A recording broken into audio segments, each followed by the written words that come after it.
Okay, Assalamualaikum warahmatullah. We're in Jakarta. I've come over from London and I thought it'd be really good to interview these two amazing people who I've read about, I've watched their fashion, and I think you should introduce yourselves quickly if people don't know who you are. Who are you? I'm Dia. Yeah. People call me Aja. I'm the founder and CEO of Hijab. Okay. What is hijab? Hijab is the platform. We are e-commerce. We are selling hijab fashion. Yeah. We connect the designers. So there is about around 200 designers. And we connect the designers to the market, the customer. We create the online platform. Dian Pelangi is one of the best designers in hijab. Okay, so who are you? So I'm Dian. My label is Dian Pelangi. I'm a modest fashion designer, and I have a business with my parents. So actually, I discontinued the business that was established by my parents. So it's a family business. And now I have 14 branches in Indonesia and one in Kuala Lumpur in Malaysia. And yeah, I also attended of hijab.com, and I'm also a brand ambassador of hijab.com. So to be here with you. So where are you from? I'm from Sumatra, Palembang, South Sumatra. 25 years ago I was born, and because my family established this Dian Pelangi label since I was very young, so I grew up with fashion. Like I learned about fashion in a very young age. I follow my mom to serve the customers. I was playing with the artisans, with the sewers, so that's why the fashion is running my blood. So that's why I became a fashion designer right now. And you're from where? From Indonesia, from Yeah. Palembang. Such a hippie.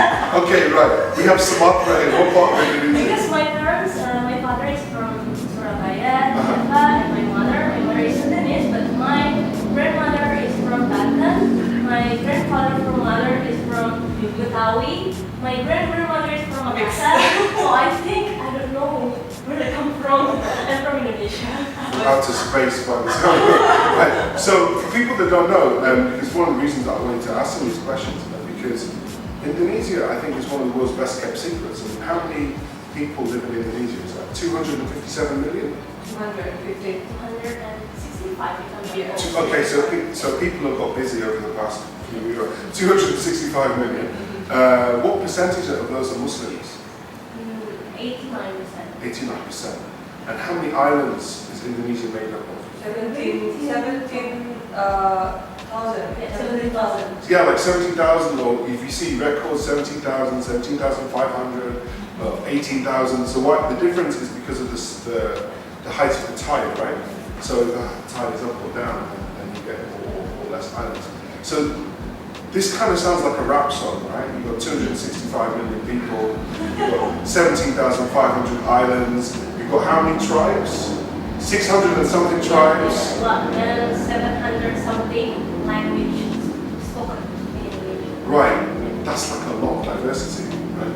So when you've got so much diversity, how do you bring all of that together to have one Indonesian identity? If you were to ask all of these tribes and languages, what do you think they would say being Indonesian means? In Indonesia, we call it Bhinneka Tunggal Ika. It's unity in diversity. So we have. Oh my goodness, that's the motto of the business school that I'm a professor at. Really? Yeah, it's unity and diversity. Ah, amazing. Okay, cool. Yeah, so with diversity, we keep the unity as one Indonesia. We have one national language, which is Bahasa Indonesia. We have one Indonesia. We have same understanding about tolerance. Indonesia, yes, we are a Muslim majority country, but we accept the differences of other people. Okay, so if we explore this again, some people, is this fortunate or unfortunate? They know a lot about Malaysia, right? Malaysia, truly Asia, you see the adverts and everything. What is the difference between being Indonesian compared to being Malaysian? We're from the same roots, yeah. Some of the culture, we also have some of the same culture because we're from the position we're quite close to each other. So that's why we call Malaysia is negara tetangga, like our neighbors. Yeah. So, jiran, negeri jiran. I live in London, so London is in England, And Okay. Wales is the neighbour, Scotland is a neighbour, and Scotland is my home origin, And then there's France across the water, right? So if you said the difference between Welsh people, Scottish people, French people, English people, I'd be able to give you some differences. Some of them, is a bit maybe, a bit of a joke, but like, feed us something. What do Indonesians do? Accent, yeah. The Yeah, accent, right? No, come on. Language is More interesting different. things. What do Indonesians do better than Malaysians? Oh, maybe because we have a background which is very multicultural, Yeah. like we said before. We are influenced by a lot of culture and it's create our DNA as creative people. So you're more creative than the Malaysians? Yeah, for example, in Indonesia, there is a lot of Muslim or modest fashion designers, for example. Yeah. We have a lot of music, for example, music Yeah. instruments like gamelan, sasando, a lot of music from Slang. Indonesia. Slang. It's the contemporary music. Yeah, sorry. Yeah. Cultural music. Because they had the anthem, right? I remember like Indonesia Wow. Yeah, I remember So, last time I came, Slang did some yeah, in performance. Indonesia, the culture is very rich, and in this era, it's represented by a lot of artists like fashion designers, actors, and maybe creativity is the strength point of Indonesia that differentiate Indonesia with Malaysia. What about Not to mention Malaysia that creative, but we Because Indonesia is sometimes very much island, so many islands. So in that islands, different islands, they have different language, they have different culture. Even batik, we have batik Kalongan, batik Solo, batik Jogja. It's one batik but different pattern. That makes the culture from Indonesia is very much so many differentiation. So let's talk about the batik, because I remember, I've been to Malaysia, I've been to Indonesia, and actually there's a lot of batik that I like in Indonesia. And I realised that it's like the pattern can say from what region you're from, right? Yes. So like my origin is Scotland, so in Scotland we wear kilts, and you can tell from the design that the pattern, the tartan that we call it, that says what family you're from, what tribe you're from, so if people can read it. So I started to learn that, like, I see some prints and I think, oh, that's Javanese, right? Yeah. Or then you see one with the clouds that look like, almost like Dragon Ball Z or something, right? they have the clouds or the dragons. They have some amazing different things. So within Indonesia, you've got batik designs linked to regions. And this is also something that shows the diversity. So the creativity is linked to the tribes and the regions and the cultures. So also recently, you were in the United States. What were you doing there? Yeah, I just got back from the US around 3 months ago. I had a presentation there in New York University, and I'm presenting about modest fashion, the rules of modest fashion, and how modest fashion influences the world, and why people say that right now modest fashion is the next emerging market. The Muslim market is the next emerging market. So I try to tell them the rules. I present the history of modest fashion as well, and how right now big brands are interested to join the crowd, join the hype.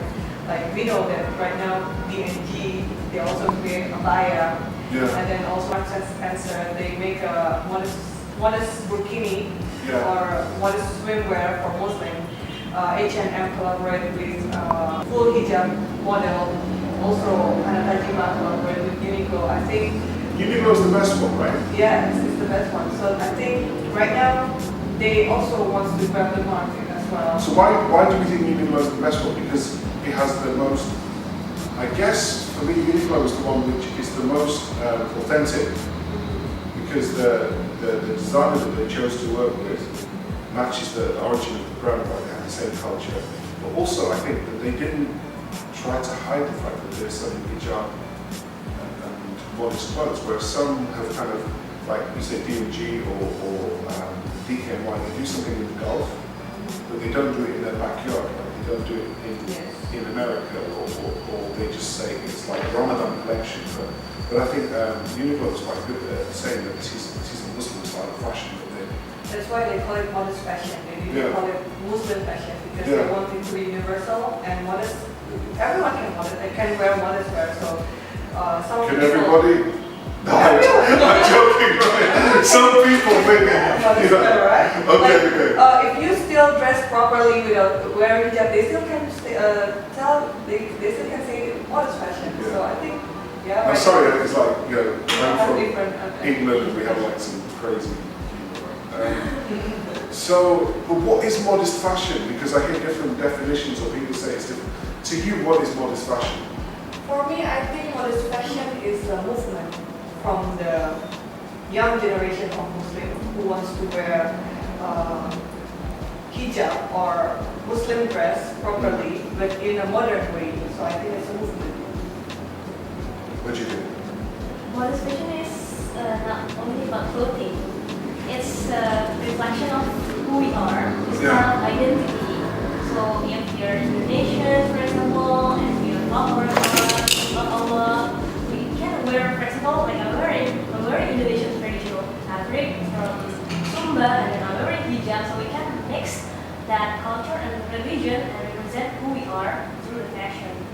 So what do you think? Some people say that it's not modest, even though you're covered. If you're celebrating your outfit or looking good or sharing or taking selfies or something, some people have debated, this is academics or even the media, is this really modesty or is this just like a trick? I think it's just based on the culture, you know. Like in the Middle East, normally the women they normally just stay still and then not really much talking or not less expressive.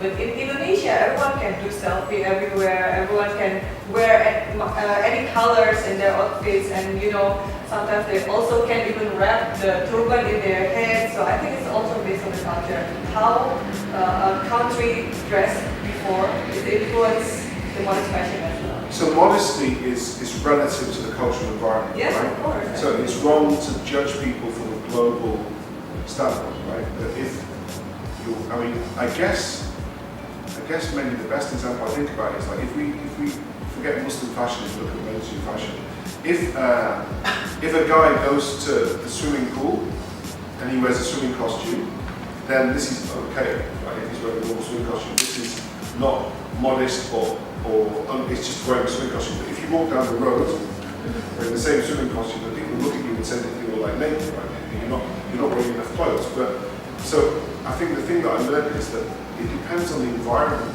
and the intention. And humans are quite strange at looking at things in one way and then changing the way they look at it depending on the environment. So I guess one of the things that people misunderstand modest fashion is that they don't understand the cultural context where it's coming from, right?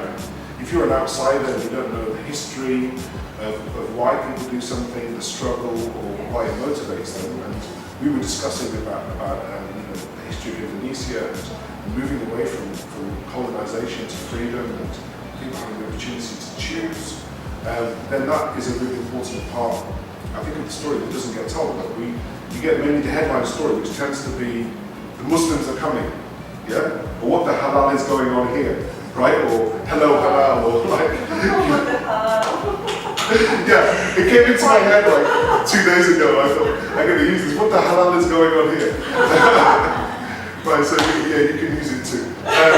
But then if we don't tell the story, then people only see the headlines, which is Muslims or headscarf, and then people get afraid, right? They say they're trying to take our culture, they're trying to take our jobs, or they're trying to take our sons, or any of these sorts of things.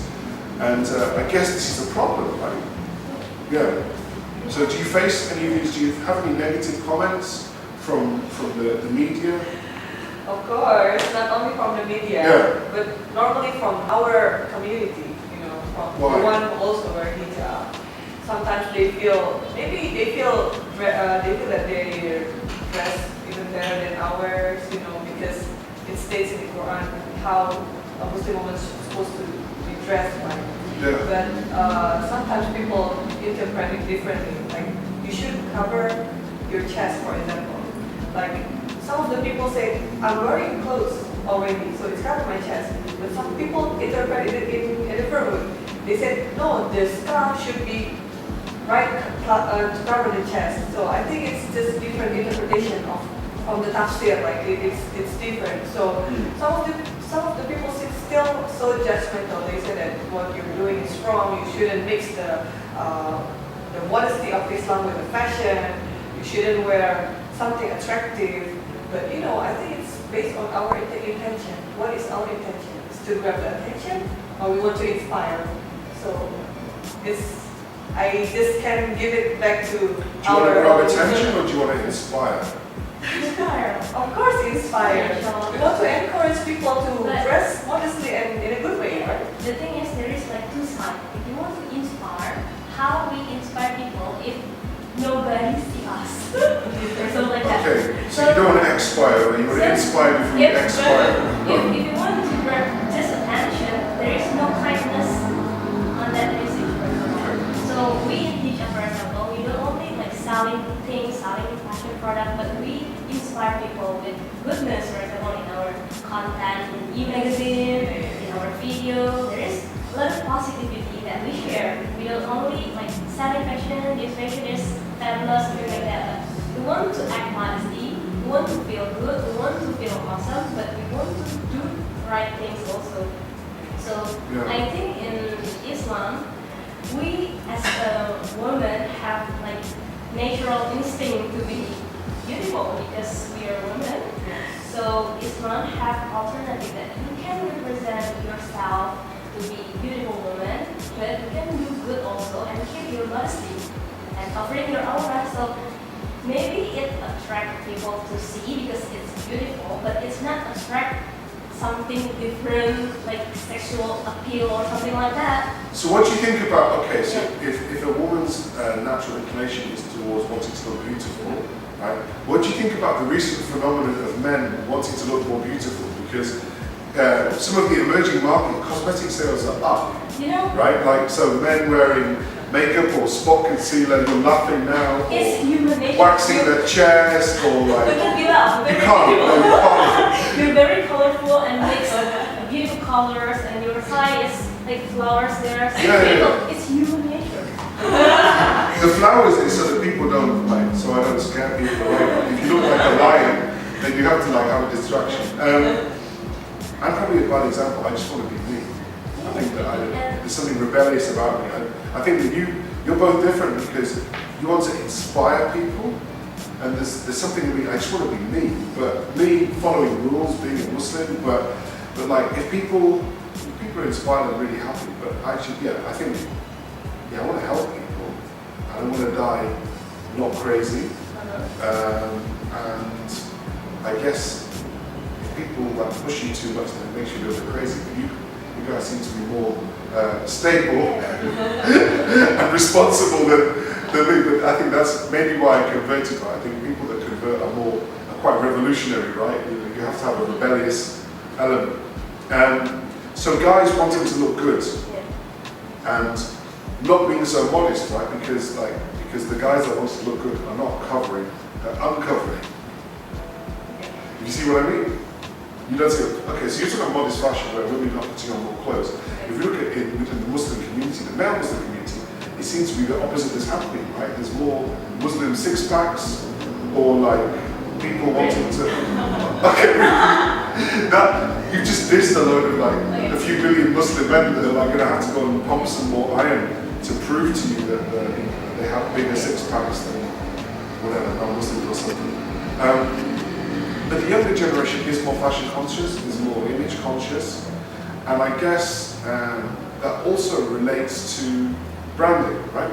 So one of the things that I researched in my work is looking at personal branding and nation branding, and actually these things seem to follow the same pattern. So there are a lot more people now that see themselves as brands. I mean, do you see yourself as a personal brand? Yes. I feel like I'm the icon of my brand, I represent my brand, so yeah. So you're part of your brand. And do you feel comfortable like that or uncomfortable? I'm okay with that because it's my business as well. But sometimes, you know, there's a time where I don't want to be known as Dian Pelangi. I just want to be like a normal people going to the market and then wearing casual clothes. Some day of the. That's when you wear niqab. Huh? That's when you wear niqab. No. So people can't see you or something. Yeah. Because the name is distinct as the brand. Yeah. It's a fashion brand with a name. Yeah. Yeah. So I guess that's a big sacrifice, right? Because you created a brand which is very similar to you. Whereas, like, you know, if you were, I don't know, like if you were a musician, you could create, like, if you were a rapper, you give yourself a different name, like Jay-Z. But actually, I have my real name, my own real name. It's the label name, Dian Pelangi. Yeah. So I have my own name. But I think I should also feel represent each other. But you don't act. I suppose the thing is, like, a lot of rappers, they create a name and they create a personality and they act. Oh. Because they can't really do all of those things that they say they do, right? So the name becomes a vehicle to take all of this, kind of all the stories. They do this, they do that, but I guess you don't act, right? No, Everything. This is what I mean. So like you're quite open and honest. So what do you think about? One of the things I wonder about is when you see so many newspaper headlines and they say like modest fashion is here, modest fashion is popular, and there's photograph of this, photograph of that. You have the H&M model, you have is it CoverGirl, they have another hijabi, then you have L'Oreal, is it Amina or something, like you have another hijabi. So this year, 2016, has been a breakthrough year in Tokyo. Like you have all of these Muslim females punching through and being strong icons, right? And being discussed in all sorts of media. Do you think, how do you interpret this? Is this positive? Is this just exotic fun, where people they're just fascinated, they think, oh, they have a fetish for exotic women, and then so you are like icons because people just think, oh, something to look at, and it's like a fantasy because they think, oh, like, this is a Muslim woman, she is covered. Or do you think it's something real and genuine where you're changing perceptions and you see that this is a change in the way that people understand Islam and Muslims? Yeah, I think because what is fashion, halal food, halal makeup, it's now part of the halal lifestyle, it's part of the lifestyle. So I think it's also important for us to show more about it. So like what you say, people will have different perceptions of Muslim. Right now, like I think this is safe now, it's the image of Muslims sometimes it's shaped by the media. Right now, we have power, we have media, we have our own social media, we have the internet to show who are we, who is the real Muslim. So I think it's positive, and I hope there's no more discrimination about women wearing hijab because I have experienced before a bad treatment, a bad discrimination about because I'm wearing hijab. So I think it's one of the ways to change people's perception about Muslim. It's a good thing. It's a facility. Yeah. Creating like a new wave of new age of Muslim, because maybe before there is a perception like construct like Muslim is associated with maybe terrorism, violence, passive war. So I think this kind of Muslim lifestyle create another alternative of Muslim image, which is good for Muslim society, I think. So that's the strategy, right? I mean, that's also why I'm here in Indonesia to work with the Ministry of Tourism, and hopefully we're working together to try and get more people to learn about Indonesia. And we think culture is important, food is important, fashion is important. So what advice would you give to people? Because we spoke a lot about culture and colours. Do you have any quick colour tips? How do you pick colours? Colors, so it's more about fashion tips. Yeah, like fashion colour. Like if someone wants to put together an outfit. Okay, for you as an example, right? Now you're wearing blue colors and orange, right? Yeah. But what I like about it is you put natural color in the middle, like white color. It makes the looks look harmonious. Like what I'm wearing right now, green colors, I combine with black, so it looks harmonious as well. But I can wear red colors with black, so it looks blend perfectly. So the rule is, if you want to wear colors, you need to attach neutral colors. like what you do. Maybe you can show more what your outfit holds. Outfit update. Yeah. That's the last question. Okay, so neutral colors. What about any differences depending on your skin tone or something? Like because Yes, you don't. I think yeah. any top color, like, any hot colors, Anywhere that any colors that you wear, if you feel confident, if you feel proud Yeah. and not really disturbed about the colors, you will show the inner beauty. So I think no matter what the skin colors, if you wear it proudly and confidently, it will look good. Look good, feel good, and do good. Just like each up. I'm not designers. Yeah, but any favorite color? Like at the moment, my favorite colors, I like orange. Orange and grey. I quite like orange, like grey instead of black. And for some reason, like pink. See? But you wear colors very confidently. Yeah. So as long as you're confident and feeling good when you wear it, I think It's fine. easy when you're 6'2" and 18 stone to be confident about wearing colours. You don't get bullied so much. So now, what question do you wish I asked you? What question haven't I asked you that you wish I asked you? What is your inspiration of dressing? Okay, what is your inspiration of dressing? Oh, my inspiration actually, because I live in Indonesia, there's so much cultures. I'm so thankful that I can learn about a lot of cultures. So from there, I can get new inspirations, and I can put it in my collection. So that's one of my inspirations. But can I know what is your inspiration of dressing then? Oh, Because you seem so unusual. Stands out between the men's fashion. Normally men's just like wear I colors. like experimenting, and I think one of the things that fascinates me is like, especially when you come to Asia, all of the rules like that I learned in the UK, and like when I was studying, you study branding or art, and they tell you what colours go together. Then the rules get broken. You go to Bangladesh, you go to India, and they say that red and green should not be seen, and then you see them together, right? So I love playing with different colours. Experiments, yeah. Yeah. I agree. There's a quote from Alexander McQueen that says it's a new era of fashion. There's no rules. So just mix everything. I think that it's if the textures are similar. And the fabrics are similar, then you can get colours to match. That's maybe some of my formula. So if the texture of the material is similar, then you can pick any colours. Or something I quite like looking at the folds of the fabric and the shape that it makes. Because if they make similar shapes, then you just play around with colours. Or look at animals, look at nature. Like look at flowers. If a flower can have this and that colour, then you think, okay. Nature's a nice one. I think you survived the challenge. So, terima kasih. Terima kasih. Thank you very much. Thank you so much. And welcome to the Cardinal. Thank you very much. Enjoy. So, hopefully that was interesting. I learned a lot of things. Please email these people. Please support them because I think that what's happening is really important. So we're going to call it a wrap, yeah? Assalamualaikum warahmatullahi wabarakatuh. Waalaikumsalam warahmatullahi wabarakatuh. Thank you so much, brother. Thank you.